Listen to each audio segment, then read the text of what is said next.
देखो, इनका इनके बारे में हमको पढ़ना है। किनके बारे में? बाबा रामचंद्र के बारे में। तो बाबा रामचंद्र गिरमिटिया प्रथा से उत्पन्न जो आंदोलन है उससे यह जुड़े थे। इनके नेतृत्व में आंदोलन चलाया गया और यह काफी क्या है, विख्यात हुए। तो जिनका नाम है उनका तस्वीर के साथ पढ़ाई करने से फायदा क्या होता है? स्मृति हमारा स्कीमा उसका बनता है। तो स्कीमा रहेगा तो ज्यादा दिन तक याद रहेगा। तो कोई भी नेता है तो हमको क्या करना है? जन्म और मृत्यु को देखना है कि कब जन्मे और कब मरे। तो ये रिकॉर्डिंग हो रहा है कि नहीं इसमें?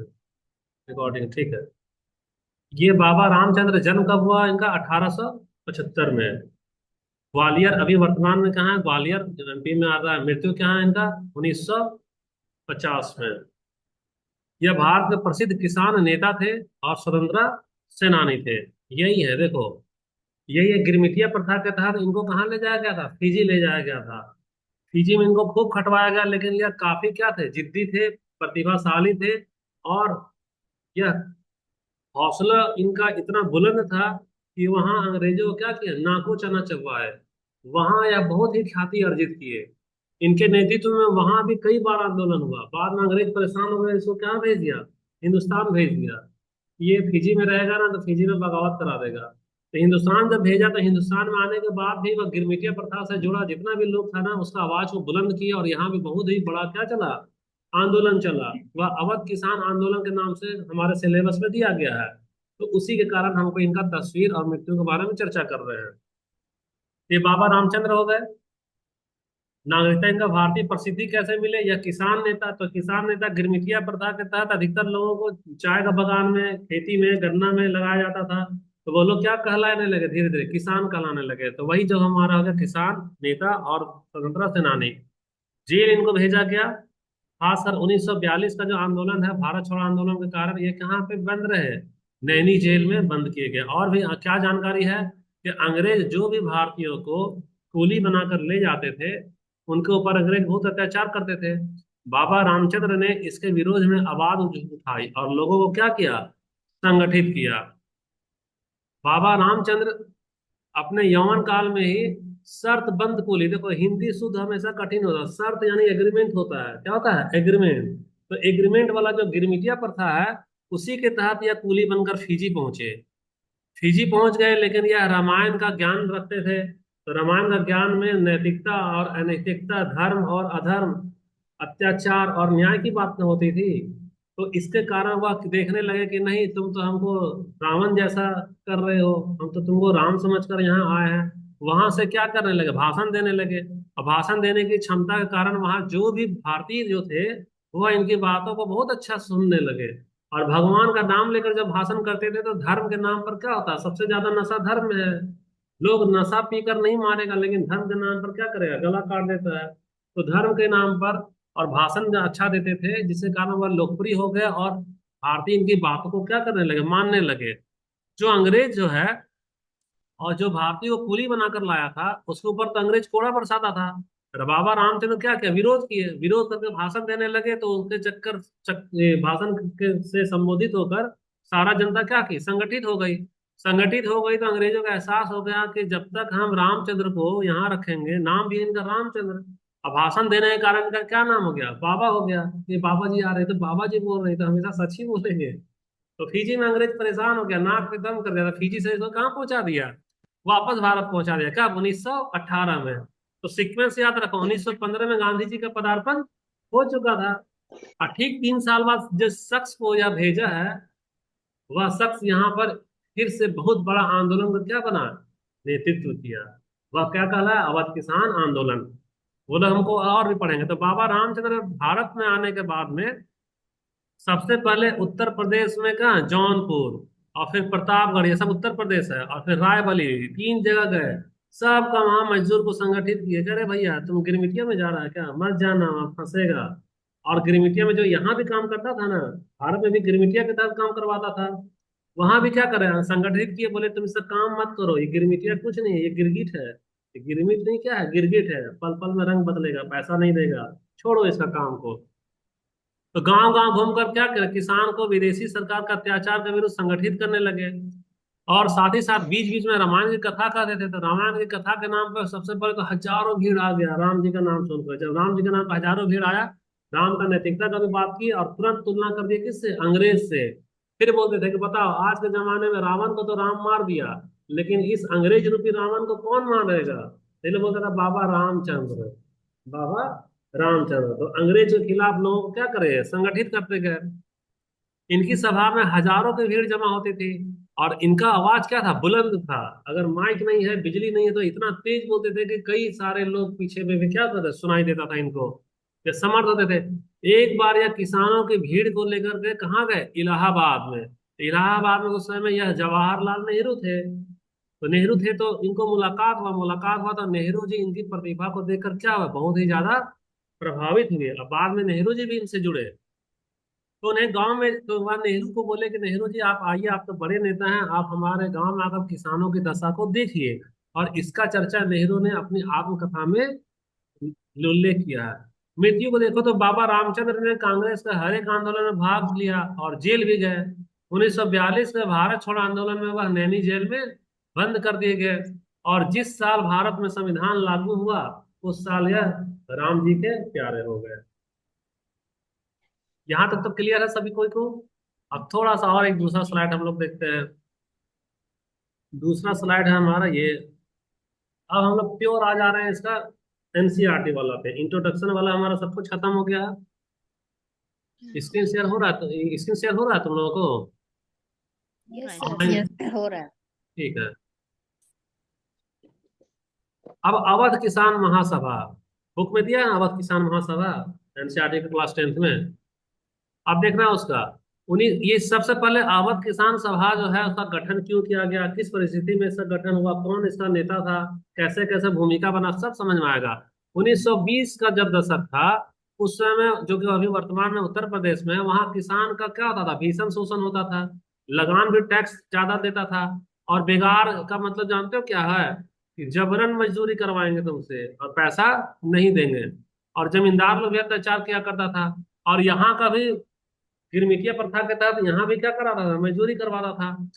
तो ये सब समस्याओं के कारण जनता में जो आक्रोश था उसको उभारने वाला क्या है, एक नेता का जरूरत है और एक संगठन का जरूरत है। तो वहां पर ही अवध किसान महासभा का क्या हुआ, गठन हुआ। मुख्य उद्देश्य इसका मजदूरों को ही लेकर था। यह आंदोलन भारतीय राष्ट्रीय आंदोलन के साथ क्या हुआ, जुड़ गया। तो देखो आंदोलन दो तरह का है, हम पढ़ा थे, एक क्षेत्रीय और एक राष्ट्रीय। क्षेत्रीय जो है एक क्षेत्र में रहा, राष्ट्रीय का मतलब वह पूरे राष्ट्र में फैल गया। तो यह हमारा अवध किसान का क्षेत्रीय आंदोलन है। लेकिन जब जब राष्ट्रीय आंदोलन जब हुआ ना, तो यह भी अपना आंदोलन को भी उसमें क्या कर लिए, शामिल कर लिए, प्रमुख नेता में आए। तो अब यहाँ लिखा है बाबा रामचंद्र। तो इतना छोटा सा काम नहीं चलेगा, इसलिए वो पिक्चर भी याद रखना, पूरा डिटेल और भूमिका भी क्या करना है, उसको याद रखना। एक प्रमुख किसान नेता थे जिन्होंने फिजी में बंधुआ मजदूर के रूप में काम किया था। इन्होंने अवध के किसानों को संगठित करने में अहम भूमिका निभाई। देखो किताब का भाषा हमेशा कठिन क्यों होता है, यहाँ छोटा सा लिख दिया है कि यह फिजी में बंधुआ मजदूर के रूप में। अब बंधुआ नहीं है, ये कौन है, गिरमिटिया है। और फिर यहाँ कुछ लिखा है क्या, कि फिजी के बाद भारत कब आया, कैसा आया, क्यों आया, कुछ नहीं ना लिखा है। इसीलिए हम लोगों को पुराना वाला वीडियो जो दिखाए थे उसको हमेशा से क्या करना, नोट के रूप में कर लेना। जवाहरलाल नेहरू वाला भूमिका क्या है, कि उन्होंने इस आंदोलन को राष्ट्रीय स्तर पर क्या किया, जोड़ दिया। नेहरू जो देखे अरे इनके नाम पे तो हजारों हजार का भीड़ आ रहा है, ये आदमी तो बहुत काम का है, जब भी हम राष्ट्रीय आंदोलन करेंगे तो बाबा जी को क्या लेंगे, बुला लेंगे, जोड़ लेंगे। और किसानों की मांग को व्यापक पहचान दिलाई। अब इसमें मदन मोहन मालवीय और बाबा राघव दास जैसे अन्य नेताओं ने भी क्या किया, सहयोग किया। अब उद्देश्य क्या था और मांग क्या था, गिरमिटिया आंदोलन के खिलाफ जो अवध किसान महासभा का जो गठन हुआ था उसका पहला उद्देश्य था क्या, जैसे गिरमिटिया को भगाया है ना, वैसी जमींदारी प्रथा को भी क्या करेंगे, भगा ही देंगे। कोई जमींदार नहीं रहेगा, हम लोग अपना मन से खेती करेंगे। और टैक्स फैक्स नहीं देंगे हम तुमको, लाखों लाख रुपया जितना कमाएंगे उतना ही औकात से टैक्स भर दिया करेंगे। और बोला कि बेगारी तो कभी नहीं करेंगे, कि अच्छा जूता भी साफ करवा लो और पैसा भी नहीं दो, जो जितना काम करेंगे उसका क्या देंगे, पैसा देंगे, लेंगे। और नाजायज टैक्स हम नहीं लेंगे, ये सारा चीज आ गया। साथ ही साथ जिस जमीन पे किसान 100 साल से खेती कर रहा है वह जमीन किसका होगा, किसान का होगा। हम गरीब थे, बंधुआ के रूप में, हम किसान के रूप में बंधक रख लिया जमीन, और तुम हड़प लिया, तो तेरा नहीं होगा, क्या होगा यार, मेरा है। हाँ। और हमको भी समाज में जोड़ो, अपने यहाँ शादी ब्याह होता है तो खाने में हमको भी बुलाओ, हमारे साथ भी त्योहार में क्या करो, शामिल हो। और हमको भी पैसा वैसा दिया करो काम के बदले। तो आंदोलन का तरीका क्या था कि ये लोग कैसा अपना सत्याग्रह किया। सत्याग्रह यानी हिंसा का सहारा नहीं लिया, और असहयोग यानी कि बोला ना, ये सुनो, खूब सारा गन्ना हो गया, चलो जी काटने के लिए। ये बोला गन्ना नहीं काटेंगे, जाओ आप जाके काटो।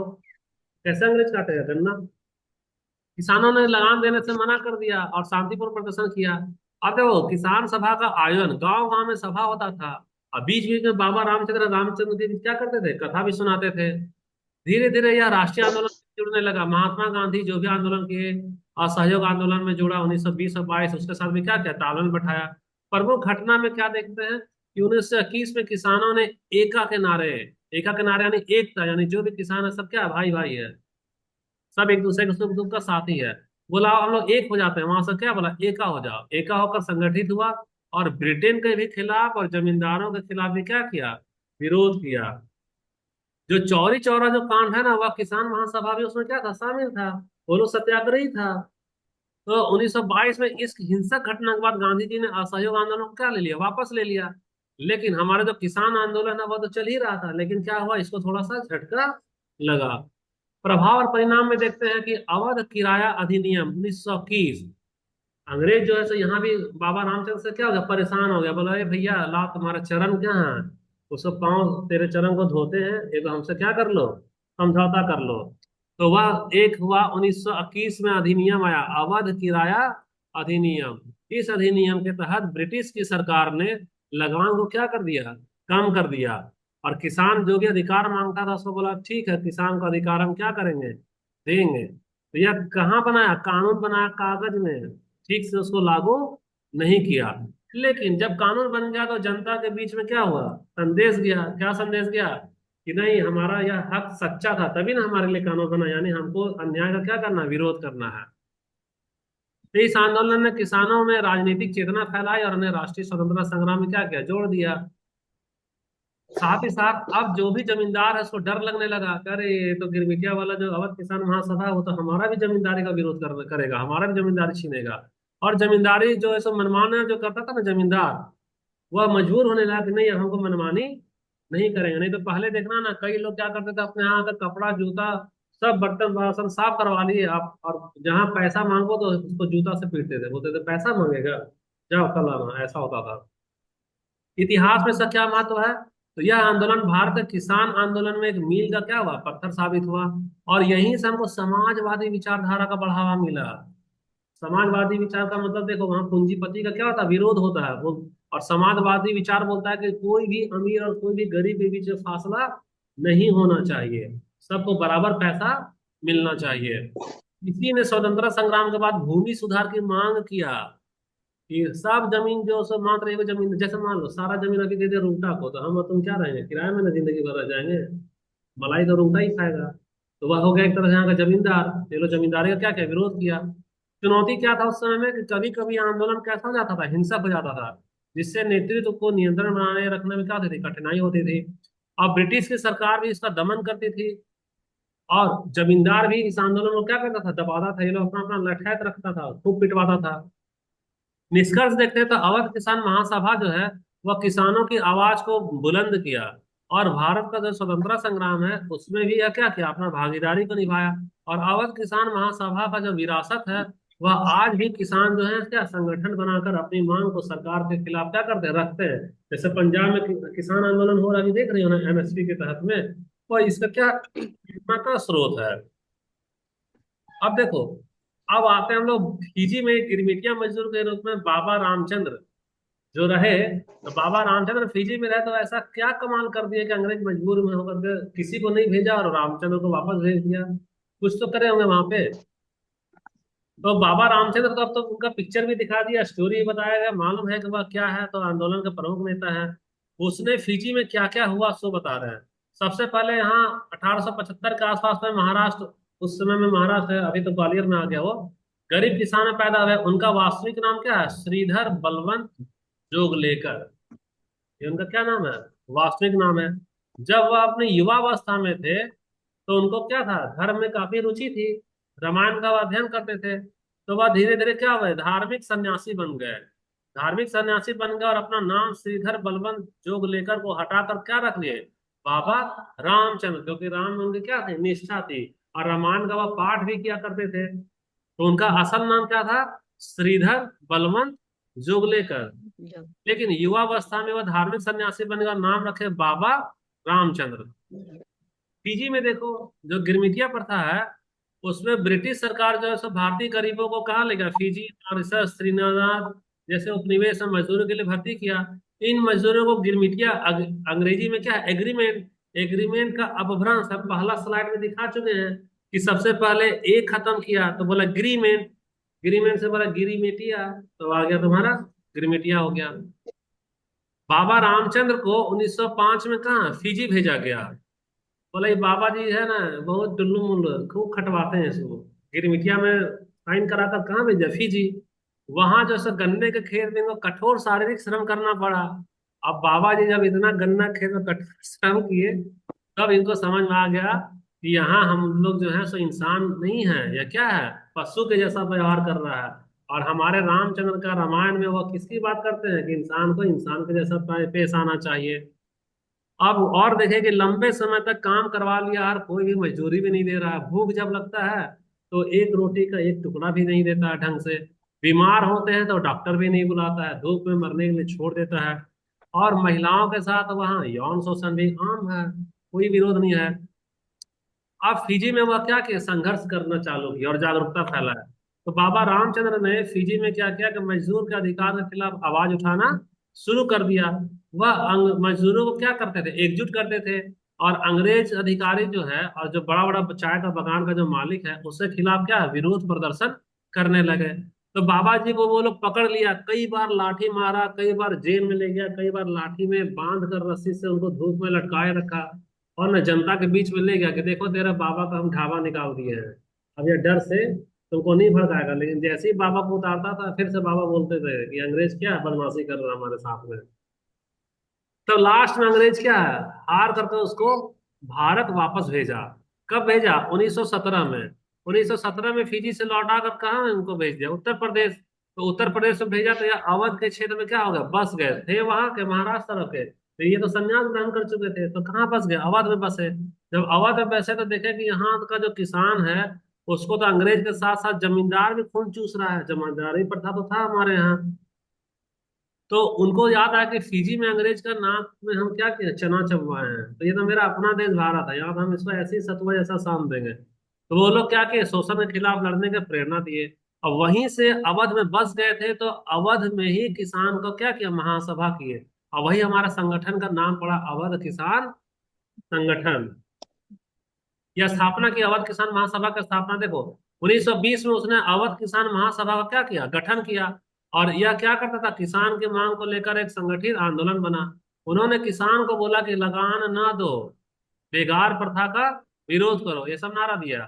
तरीका क्या अपना, सत्याग्रह था। कि किसान को बोलता था लगान मत दिया करना, और शांतिपूर्ण क्या करना, विरोध करना। और ये क्या करते थे, जन जागरण करते थे, गांव गांव में घूमकर सभा भी करते थे। और किसानों को उसका अधिकार के प्रति जागरूक करते थे। और बाद में जो राष्ट्रीय नेता अगर आते थे, तो उनसे जाकर के मुलाकात कराते थे, और सभा में अपने भीड़ को बुला करके नेहरू जी से भी क्या करवाते थे, संबोधित करवाते थे। तो नेहरू जी और गांधी जी से यह क्या हो गए, जुड़ गए, और इनका आंदोलन धीरे धीरे राष्ट्रीय पहचान में आ गया। अब देखो ये क्या क्या योगदान दिए, तो 1921 में एका आंदोलन चला है। एका यानी कि एकता, एकता का नारा दिए, और बोले जितना किसान भाई है वह क्या हो जाए, एकता एक हो जाओ। और मनमाना तरीके से लगान मत दो, और जो भी अत्याचार करता है उसको क्या करो, चुनौती दो। किसान अधिकारों की लड़ाई को देखते हैं। तो बोले कि हम काम करेंगे तो पैसा चाहिए, बेगारी प्रथा हमको नहीं चाहिए। नजराना यानी कि एक होता है ना कि आया है साहब तो दे दो 500 रुपये चुपके से, बोले हम कोई आपको नजराना पेश नहीं करेंगे। और जो भी साहूकार जो ऊंचा ब्याज में पैसा ले रहा है, उसको कोई ब्याज शायद हम नहीं देंगे। और 100 साल से किसान जमीन जो है सो मजदूरी कर रहा है, खेती कर रहा है, और उसका जमीन को हड़प कौन लिया, जमींदार। तो वह हक छीनेंगे और किसान का ही जमीन वापस दिलवाएंगे। समाज में क्या सुधार हुए, किसान जो गरीब है उसका ना जाति होता ना धर्म होता, खाली क्या होता, गरीब होता है। तो बोले कि सुनो, छुआछूत को तुम लोग मत मानो, तुम लोग सब आपस में क्या है, भाई भाई है। और कोई जात पात भी मत मानो, तुम लोग सिर्फ क्या है, किसान है और आपस में एक है।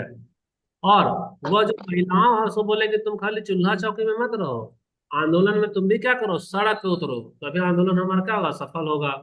अब इनकी विरासत और मृत्यु को देखते हैं। तो बाबा रामचंद्र का निधन 1950 में हुआ। उनको अवध के किसानों का क्या बोला गया, मसीहा बोला गया, क्योंकि वह सारा का सारा जीवन जो है गरीब के लिए, शोषित के उत्थान के लिए क्या किए, समर्पित कर दिए। देखो ये सब सच्चा त्यागी है। सच्चा क्या है, त्यागी है। ये कभी ना इनका सूट बूट का फोटो हमको नहीं दिखा इंटरनेट में। फिजी में देखो तो फिजी में उनको आज भी एक प्रतीक के रूप में क्या क्या याद किया जाता है, जहां वह गिरमिटिया मजदूरों के अधिकार के लिए क्या किए थे, संघर्ष किए थे। इतिहास में क्या महत्व है, तो बाबा रामचंद्र का जो जीवन है वह उपनिवेशवाद के खिलाफ में क्या है, अमर हो गया है। और सामंतवाद के खिलाफ भी इनका जो संघर्ष है वो क्या है, अमर है। एक मिसाल पेश कर दिया है। उन्होंने भारतीय किसान आंदोलन को अंतर्राष्ट्रीय परिप्रेक्ष्य दिया, विदेश तक इसका नाम चला गया, फिजी, मॉरिशस, हिंदुस्तान। क्योंकि इनका अनुभव क्या था, फिजी की गिरमिटिया पर था और भारत की जमींदारी व्यवस्था दोनों से क्या था, जुड़ा था। यहाँ भारत में जमींदार लोग इसको क्या कर रहा है, हमारा शोषण कर रहा है। इन्हीं के प्रयास ने स्वतंत्रता के बाद में क्या भारत सरकार को मजबूर मजबूर किया कि हम भूमि में सुधार करने का क्या दें, कानून बनाया। और उसी के प्रभाव में आकर जमींदारी उन्मूलन अधिनियम 1950 में लाया गया, और जमींदार इस अधिनियम के तहत जमींदारों की सारी जमीन को क्या किया गया, जब्त कर लिया गया। कि आप आदमी एक हैं और 10,000 बीघा आप जमीन क्यों रखे हैं, एक आदमी 10,000 बीघा जमीन थोड़ी जोत सकता है। तो आप जमीन को वापस करो। छोटा छोटा परिवार उसको क्या करेगा, जोतेगा और उसको जो सो अपना उपजाएगा, खाएगा। निष्कर्ष को देखते हैं तो बाबा रामचंद्र का जो जीवन है वह शोषण के विरुद्ध संघर्ष और सामाजिक न्याय की प्रेरणा से भरा हुआ है। फिजी के गिरमिटिया मजदूर से लेकर भारत के किसान नेता तक उनका सफर मानवीय संकल्प और सामूहिक संघर्ष की शक्ति को क्या है, दर्शा रहा है। ये वाला हमारा खत्म। अब गिरमिटिया प्रथा का प्रमुख प्रावधान को देखते हैं कि क्या क्या लॉलीपॉप देता था फुसला करके, और किसको किसको ये पूरा नहीं करता था, एग्रीमेंट तो करता था ना। तो गिरमिटिया प्रथा तो देखे 1920वीं सदी में ब्रिटिश साम्राज्य द्वारा चलाया गया एक बंधुआ मजदूरी प्रणाली था। यही है बंधुआ मजदूरी, जिसको दास प्रथा का उन्मूलन यानी कि 1833 में खत्म किया है, और 34 के बाद में इसको ले आया है। क्यों ले आया, कि हमको सस्ता श्रम चाहिए था। तो इसमें लाया गया जो लेबर है वह कहाँ कहाँ से लाया था, तो भारत से लाया है, चीन से लाया है, पूरब अफ्रीका से लाया है। और उठा करके इसको कहाँ कहाँ भेज दिया, तो फिजी में भेजा, मॉरिशस, श्रीनाथ, गुयाना, सूरीनाम, दक्षिण अफ्रीका में क्या क्या भेज दिया। अब इसका प्रमुख प्रावधान में सबसे पहला है 5 वर्ष का अनुबंध। यानी कि मजदूर को एक लिखित अनुबंध यानी गिरमिट पर हस्ताक्षर करवाता था, और सब बोलता था कि 5 साल तक तुमको बगान या खदान में काम अनिवार्य करना होगा। दूसरा है, वादा करता था किसका, मजदूरी का, कि शुरुआत में तुमको हर एक महीना 5 से 10 रुपया देंगे। उस जमाने में बहुत अच्छा कीमत था 5 से 10। लेकिन यह वास्तव में क्या करता था, बोलता था 10 रुपया देंगे, और देता था उसको एक चवन्नी। तो बोलता था मेरा 9 रुपया 75 पैसा कहाँ गया। तो बोला 30 दिन जो खाना खाया है, जो घर में सोया है, जो तेरा इलाज चला है, उसमें डॉक्टर लोग का फीस में चला गया है। यानी कि 10 रुपया कहता था, देता था एक चवन्नी। अब 5 साल का अनुबंध के बाद में क्या था कि मुफ्त वापसी का प्रावधान। बोलता था तुम्हारा एग्रीमेंट पूरा हो जाएगा ना तो तुमको इंडिया में भेज देगा, तेरे से कोई पैसा नहीं लेंगे। लेकिन ऐसा कभी भी नहीं था, अधिकतर क्या करता था, टाल देता था, किस गिना चुना को भेज देता था। अब भर्ती प्रक्रिया और धोखाधड़ी को देखो। एक है तुम्हारा आरकटी यानी कि भर्ती करता, जो भर्ती करता है। देखना एनसीईआरटी में लिखा है कि जबरन सैनिकों में शामिल करना, मजदूरों में शामिल करता था ब्रिटिश, जिससे भारत का जनता में असंतोष। जो जबरन शामिल कर रहा है वही गिरमिटिया वाला और ये गिरमिट वाला ही बात हो रहा है वहां पे। भारत के ग्रामीण इलाकों में आरकटी नामक एजेंट जो होते थे, वह गरीब किसान और दलितों को फर्जी वादों, जैसे कि विदेश में सोने की चिड़िया, अच्छी जिंदगी से क्या करते थे, फुसलाते थे। यानी कि सुनो हम बता रहे हैं, बोलते थे तुमको भेज देंगे विदेश, जानते हो वहां चिड़िया भी सोना का उड़ती है, तुम को चिड़ियों पकड़ लेगा ना तो इतना सोना है ना कि तुम यहाँ भारत में आके तो राजा बन जाएगा। तो तुम वहां चले जाओ, खूब सारा सोना भर के लाना। लेकिन ऐसा कुछ नहीं होता था, उसको जमीन के अंदर सुरंग में भेजता था, बोलता था कोयला काटो और निकालो, खदान में काम करवाता था। और जो हरिजन होते थे और जो दलित होते थे, उसको क्या करता था, उसको तो खास कर टारगेट करता था कि ये लोग ज्यादा पढ़ा लिखा नहीं है, आराम से हम लोग क्या करेंगे, इसको फुसला लेंगे। तो इस तरह से वो भर्ती प्रक्रिया करता था, लेकिन क्या करता था, धोखाधड़ी करता था, महिलाओं को भर्ती करता था।